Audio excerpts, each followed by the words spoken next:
Okay, this is the part two to cognitive dissonance and Stockholm syndrome. Um, in this video will specifically talk about cognitive dissonance.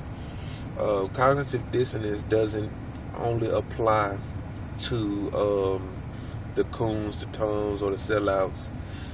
Cognitive dissonance also applies to those who are still plugged into the matrix, those who are still asleep, those who are not awake just yet.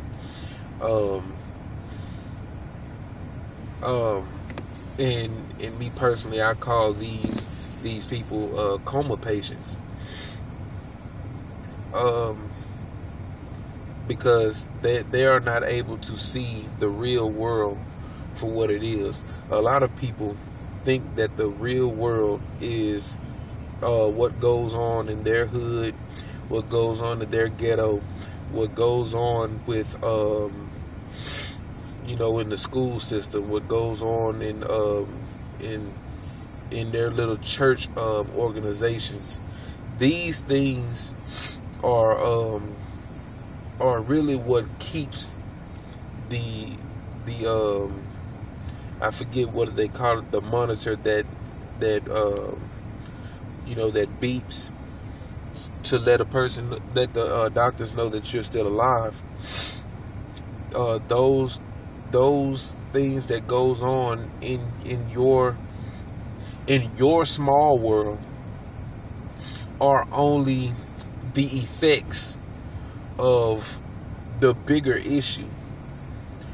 And the bigger issue is what nobody wants to address. It's when we start talking about the bigger issue, we'll begin to be called conspiracy theorist, or that crazy person, or I'm not talking to him because every time I talk to him, he wants to talk about this, that, and third.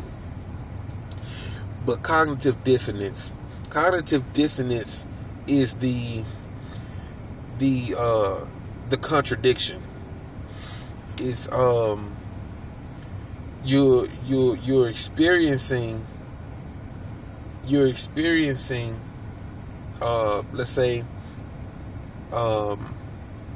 police brutality. You're experiencing police brutality, but you not making an excuse for it. But matter of fact, let's do this. I'm gonna look at the definition, and I'm gonna give you an example solely off of the definition. It says a state of having inconsistent thoughts, beliefs, or attitude, especially as relating to behavioral decisions and attitude change. But cognitive dissonance doesn't necessarily have to do with attitude change. Or we can use the police himself for an example. This police, he suffers cognitive dissonance because the person that he is in the uniform isn't the person that he is when he's out of the uniform. Especially our black police officers, not just here in Shreveport, but around the world. I'm talking nationally, United States. Whenever they put on their uniform, they become another person. That is cognitive dissonance. Also, matter of fact,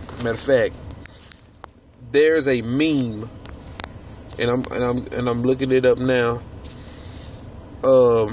That gives the perfect. It gives the perfect definition for cognitive dissonance. What cognitive dissonance actually is.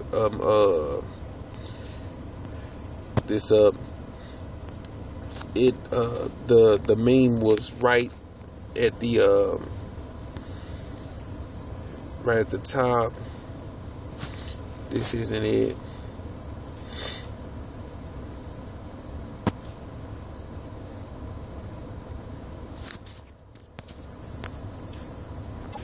Okay, here we go. I found one, but it still gives me what I'm looking for. It says mental conflict that occurs when beliefs or assumptions are contradicted by new information. You see what I'm saying? So that is why I say that it's not just for the coons, toms, or sellouts, but it's for those who are still plugged into the matrix. It still applies for the police officer, that example that I just used, that the person who you are outside of that uniform has morals, values, and beliefs that are compromised once that uniform comes on. Because once that uniform comes on, I have to take care of my family. I have to do whatever it takes to support and feed my family. That's the contradiction. That is the information. That's the information that is now received once that uniform comes on. A lot of people use the cognitive dissonance for those who are in the church or in religion, saying that when we come with information concerning Kemet, that Kemet was or that Christianity itself comes from those ideas and principles from Kemet or Egypt. That's what Kemet is, Egypt. A lot of Christians do not know how to handle that. That is the cognitive dissonance. The cognitive dissonance creates a shield that says forget logic, forget reason, forget forget my rationale, and I'm going to continue in ignorance. That, going back to that police, his shield is, I have to do whatever it takes to feed and support my family. If I'm short 1 week, forget my Christian morals, forget my Christian background. I am going to write an unnecessary ticket. If somebody is going 42 in a 40 mile zone, I'm writing a ticket. If someone's going 40.5 in the 40 mile zone, I'm going to write them a ticket. If this person is doing this, I'm going to do that in order to get a check. Holiday season, they actually get I think incentives or extra pay, for the number of tickets that they write. But the cognitive dissonance creates that shield that says, I don't care. I'm not going to reason, and I'm not going to listen to logic in order to receive this information. I'm just going to dismiss it and continue in ignorance. Okay? The definition continues, or the meme continues to say, the concept was introduced by the psychologist Leon Fetzinger in the late 1950s. He and later researchers showed that when confronted with challenging new information, most people seek to preserve their current understanding of the world by rejecting, explaining away, or avoiding the new information. That's what I just said. Or by convincing themselves that no conflict really exists. Cognitive dissonance is nonetheless considered an explanation for attitude change.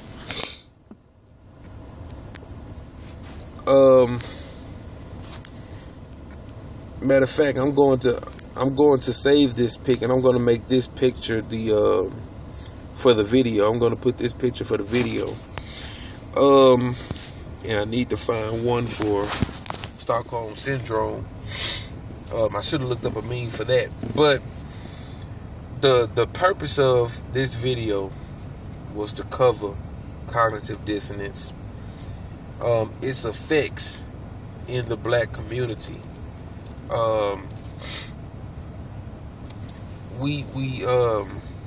We see that in our community with the church. We see that with the school system. We see that in really everyday life. The government gives us, and this is what I mean by everyday life. The government gives us an image of what life is supposed to be.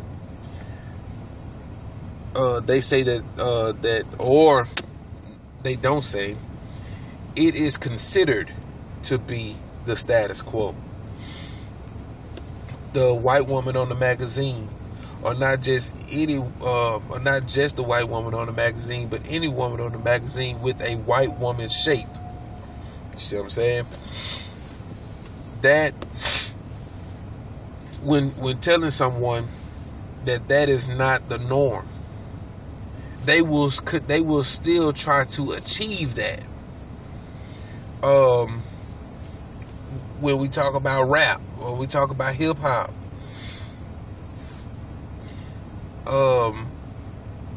the status quo is to be commercial, and that you have to have a deal, and that independent artists aren't as successful as those who are signed. But when you bring that information to a kid, they still want to be signed. They still want to achieve the status quo. That is the cognitive dissonance. It's not until you get dropped from a label that now you want to be independent. It's not until you get dropped from an agency that you say, okay, I need to start my own modeling company or my own modeling agency. But this is in everyday life, down to its core. Down to its core, cognitive dissonance is more broad than just religion. Cognitive dissonance is deeper than just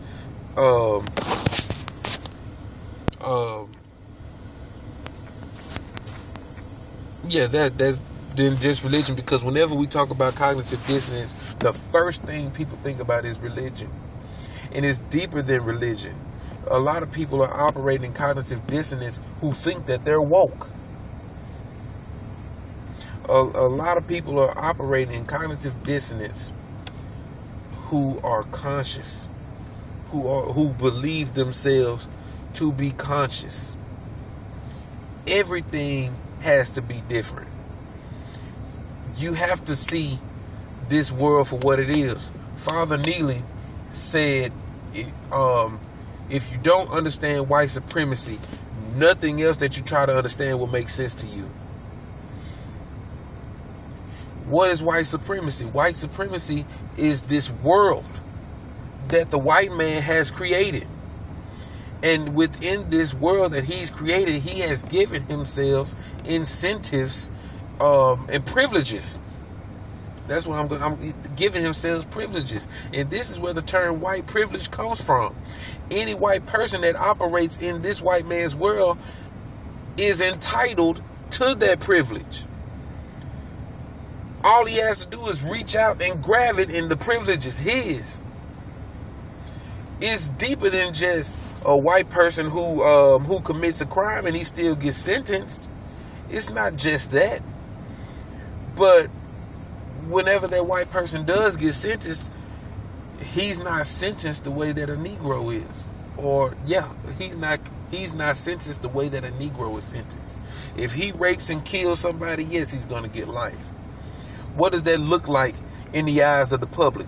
But I bet you on the inside, he's getting better taken care of than a Negro who raped and murdered. And then, okay, I'm gonna say that for another video. But cognitive dissonance, you have to look at it on a broader scale. Cognitive dissonance is just like cognitive dissonance is like, it's damn near like oxygen,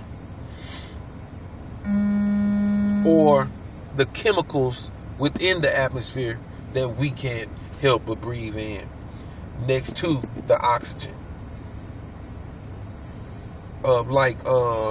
What is it? Cognitive dissonance is like the chemtrails that they spray every day. Okay?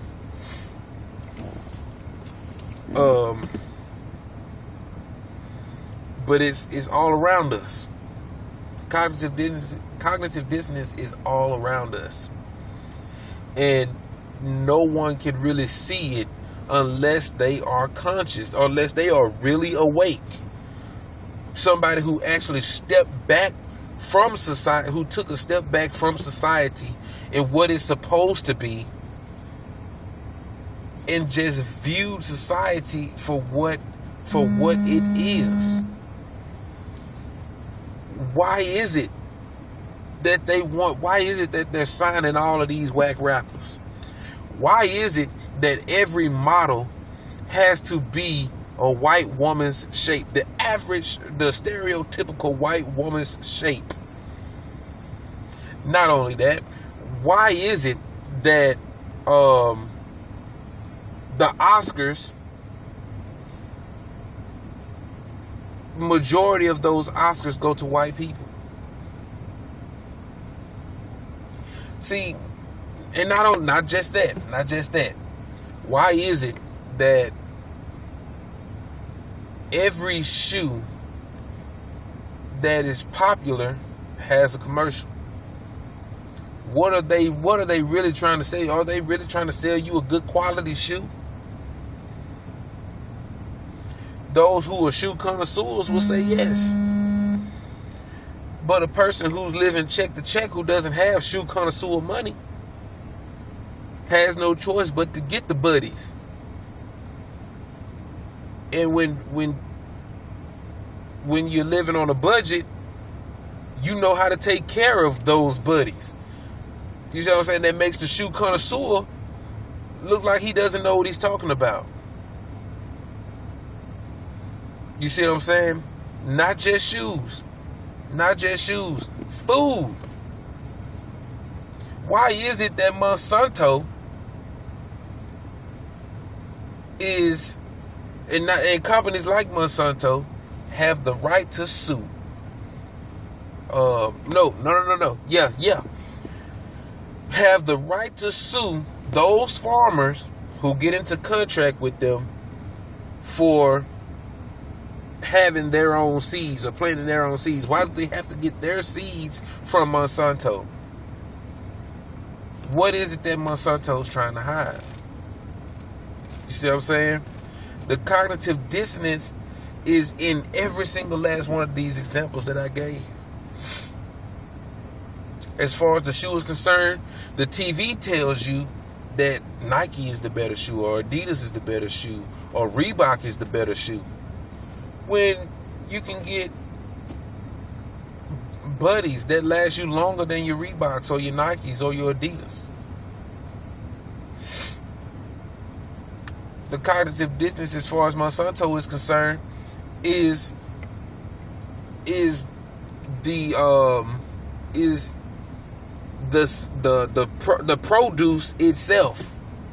The produce itself is the cognitive dissonance, because we are used to not everybody, but nature is used to producing produce with seeds, or that can be reproduced after you have the produce can reproduce from what's within it. The cognitive dissonance is the fruit or the produce without the seed. Trying to get someone to understand that fruit or vegetables are supposed to have seeds in them.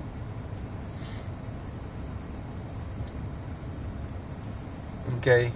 And the defense for that is I don't feel like spitting out no seeds. I don't feel like picking around a seed. But if you are a Christian, why are you even arguing with what God created? If God created it with a seed, why do you want it without the seed? And who told you that it was natural for something to grow without a seed? You see what I'm saying? The cognitive dissonance is all around us. It's deeper than just religion. Cognitive dissonance goes deep into our communities. And it is being maintained. Cognitive dissonance is being maintained by white supremacy. It's being maintained by white supremacy.